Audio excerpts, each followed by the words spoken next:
Hey everyone, welcome to the top 10 list. Welcome to my top 10 favorite Rob Reiner movies. Yes, this has been a recommendation for years. For years, everyone's been telling me, do a ranking of Rob Reiner's movies or do a top 10 list of his movies. But that was always an issue because I don't think he has a top 10 best movies. I always found he only has eight great films.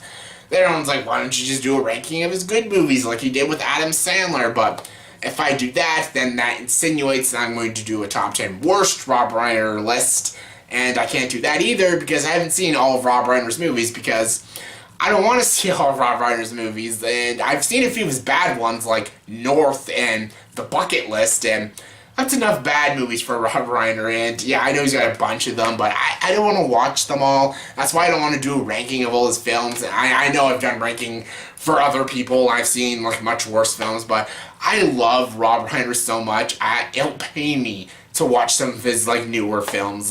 There's the one with Michael Douglas, and there's another one with Morgan Freeman, and not The Bucket List, some other one, and I'm just man, that just sounds painful to sit through, and I don't feel like doing that because I love Rob Reiner, and I grew up with his films, and I just want to remember him for his good stuff. But I did manage to think of two other films other than 8, because I always thought, he's only got 8 films, but then I thought, well, he's got another one. It's okay. It's not amazing, but it's okay. And then just a few days ago, I watched a movie. A person recommended it to me, and they're like, this is a Rob Reiner movie. Check it out. And I did, and it's not great, but it's not bad. But hey, that makes 10, so this is my top 10 favorite Rob Reiner movies, but mostly 8. 8 of them are great. 2 of them are just pretty good. But yeah, still, top 10, take what you can get. This is my top 10 favorite Rob Reiner movies, and yeah, there's no honorable mentions. Don't get greedy. It's like he didn't make enough good movies to have honorable mentions, but yeah. Anyways, coming at number 10 is Ghosts of Mississippi. Ghosts of Mississippi, this is the one that I saw a couple years ago, and I always found it was okay. This is during 1963, and this is about this is during black civil rights and stuff, and it's a girl played by Whoopi Goldberg. She's an activist, and then she gets killed. She gets killed by James Woods' character, and he gets off on the murder and stuff because, racist jury and everything. And then it's 25 years later, and Alec Baldwin and other people are going to go back to the case and prove that he actually killed this lady in 1963. So that's the story of this movie. It's an interesting story. Me explaining that sounds very interesting. It's very deep and stuff, and it is. The beginning is really good and very interesting. But the stuff with 25 years later when they go back to the trial, this movie drags and it gets really, really repetitive and very, very boring and very, very dull. Whoopi Goldberg is really great in this movie. James Woods is very good. He's very unsettling in this film. Alec Baldwin's fine in this movie. There's other, William H. Macy's in this movie. Louis Black's in this movie. There's decent performances, but the movie, it drags. It really drags for me, and it gets very dull, and it does repeat itself a lot in the movie. There are still good performances. It has a really strong first act, and it is a watchable movie, and it's a movie I can definitely recommend, but it's not amazing. For a story like this, I expected a very, inspirational story with a really, captivating cast and everything, and the performances are good. I felt like the movie was holding back on a few things, and it came off very dull, and there was a lot of lawyer talk, and it just wasn't interesting. But the movie is still fine, still has fine performances, and it's by no means bad. It's decent. Coming number 9 is the movie Flipped. Flipped is a film, someone recommended this to me, they're like, it's like a new generation Stand By Me, and sort of, it kind of is. It has a lot of actors that I have no idea who these people are, and it's based in a school, in an high school and stuff, about young kids' life. It's a dramatic comedy. They even talk like kids' modernization of Stand By Me. It's still a little less dark and a little more safe, because Stand By Me is a hard R-rated film, and it's about kids trying to find a dead body. This one is way different and a little less dark, a little less brutal. And it's fine. The kid performances in this movie are fine. They are decent. There is some good comedy, good drama. There's some adorable romances in the film. It's fine. It's not a Stand By Me, or it's nothing like Rob Reiner's earlier work, but there is good comedy, good drama. and it holds your entertainment value for the hour and 50 minutes. It's not boring, it's not dull, it is predictable, it is very safe, but it's still good. Coming number 8 is The Sure Thing. The Sure Thing is, this is one of the 8 films that I really, really enjoy. This is a movie I watched when I was younger. I think I watched this the first time when I was like 13. Really enjoyed it. I really dug the shit out of it. This has John Cusack. This was like the breakout role for John Cusack when this movie came out. It's a lot of fun. This movie is basically a 1980s version of It Happened One Night. It's neither as funny or as clever or smart or as good as It Happened One Night, the Frank Capra movie that came out in the 1930s. Amazing film. It's still a good movie. I love John Cusack in this film and his chemistry with the lead girl. No idea who she is. She was an 80s actress, you know. She lost her stardom after the 80s ended, I think. She's right there with Molly Ringwald and Phoebe Cates and everything. You know, those classic 80s girls. And yeah, this is a great movie. It's a great romantic comedy with great comedy, great romance, great story. It's not completely original, but it's a lot of fun. Coming number 7 is The American President. Yes, I said my ranking of Aaron Sorkin's, I'd get to this movie, and again, it's a movie I've talked about before. This is a great film, a great political movie, written by Aaron Sorkin, a great screenplay. It's got Michael Douglas, Annette Bening, Michael J. Fox, Martin Sheen, and a bunch of other people. There's lots of other people. Yes, I can't name them all off by heart, but great film, great film. It's a great romantic story, great comedic story, great dramatic story about politics. It's about falling in love. It's about a president falling in love with a lobbyist. And it deals with the realism of a romantic relationship and dealing with the press. He's going for re-election and everything. And his opponent is like twisting his words, you know, basically putting the spotlight on this romance. And like, it's a toxic romance. He has like a daughter and everything. Like, they talk about real political issues and they talk realism about the media and about politics. And it's a fascinating movie. It's got great writing, great direction, wonderful performances. Michael J. Fox is so great in this movie. He's got some great one-liners in this film. I love Michael Douglas in this film. I think he has amazing chemistry with Annette Bening, and I think it's a great film and a movie people should see. This is a pretty overlooked movie, and yeah, people should go see it. It's a really well-written film. It's a clever film. It's heartwarming. It's touching. Just all around great.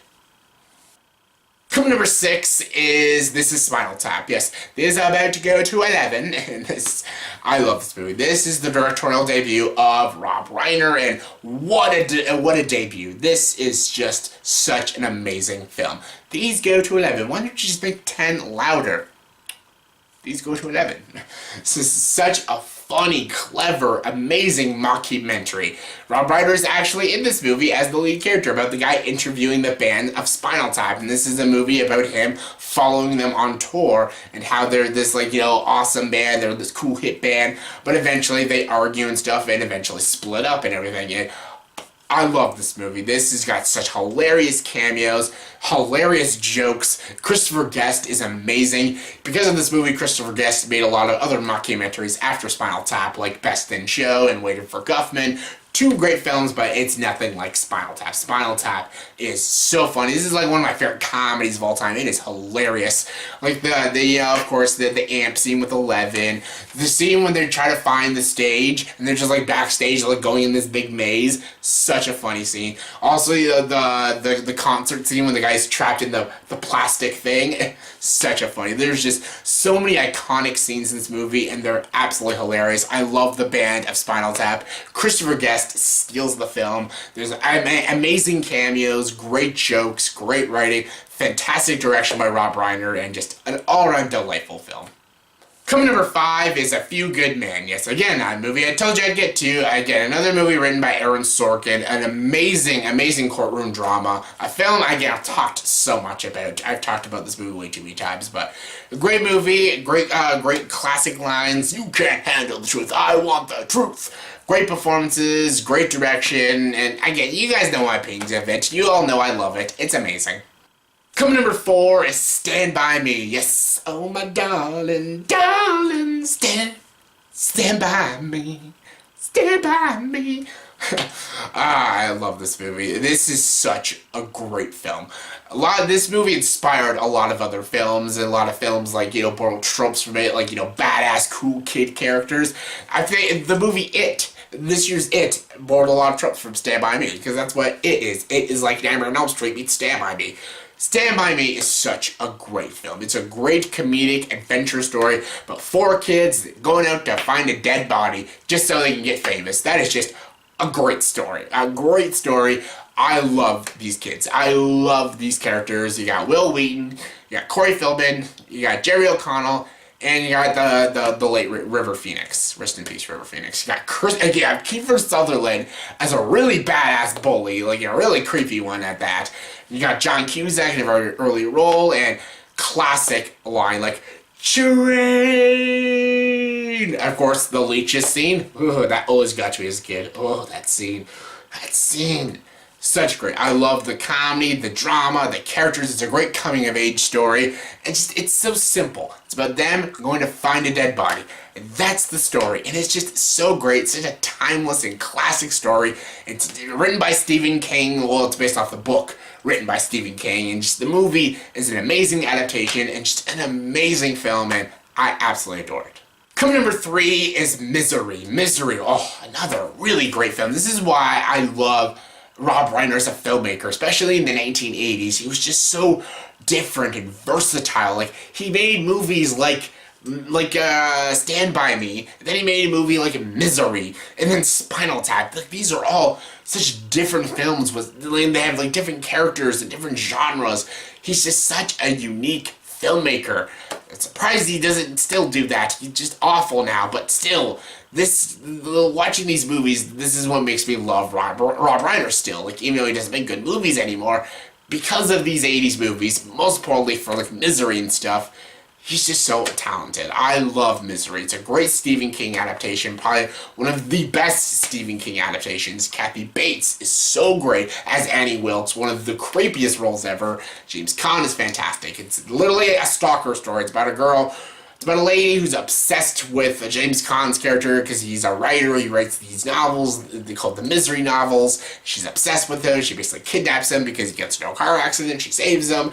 She basically traps him in this bed and drugs him. And she finds out Misery in the book dies, so she keeps him there, drugs him, breaks his friggin' legs, and makes him rewrite the novel again. Just, it's a very unsettling thriller, and I absolutely adore it.